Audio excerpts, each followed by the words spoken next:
गोकुळ सोबत गोकुल. माझगाव गरड येथील ख्रिस्ती महिला निराधार आहेत. तीनही भगिनी दिव्यांग आहेत. आईच्या निधनानं त्यांचा आधार हरपलाय. त्यामुळे निराधार भगिनींना दानशूर व्यक्तींनी आधार द्यावा असं आवाहन सामाजिक बांधिलकीकडून रूपा मुद्राळे यांनी केलं आहे.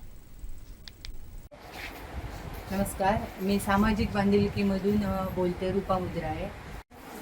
गेली 10 वर्ष ह्यांका आम्ही मदत करतोय, पण आता अचानक हिची आई गेल्यामुळे आम्ही सामाजिक बांधिलकीने पुढाकार घेऊन ह्यांका मदतीचा हात दिलेलो असा.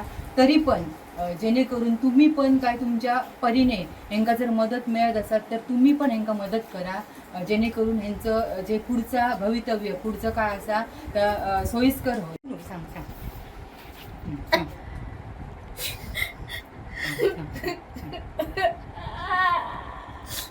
अंगला नागत बरोबर होती होती वैतलो वैतलो आई वाली मोदी मधी होती आणि वाडीतून जावाच्यात बरी होती, तुझ्या रिक्षा असून जावती त्यादी होती बरी होती. आधी ते होते त्याची उलटी बसावती आणि ते खावत काहीतरी वाडीत जावती, बाजार जावती, रिक्षा असून जावती आणि बरी होती.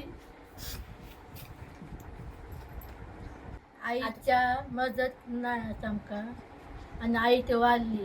मोठी घरकामं करतात.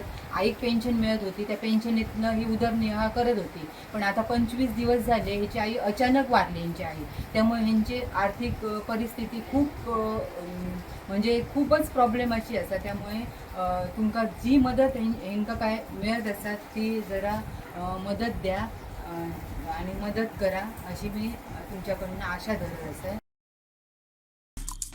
आमचे दिवसभरातले सर्व अपडेट्स, ताज्या घडामोडी आणि थेट लाईव्ह पाहण्यासाठी सबस्क्राईब करा, लाईक करा कोकणचं नंबर 1 महा चॅनल कोकण 7 लाईव्हचं YouTube चॅनल.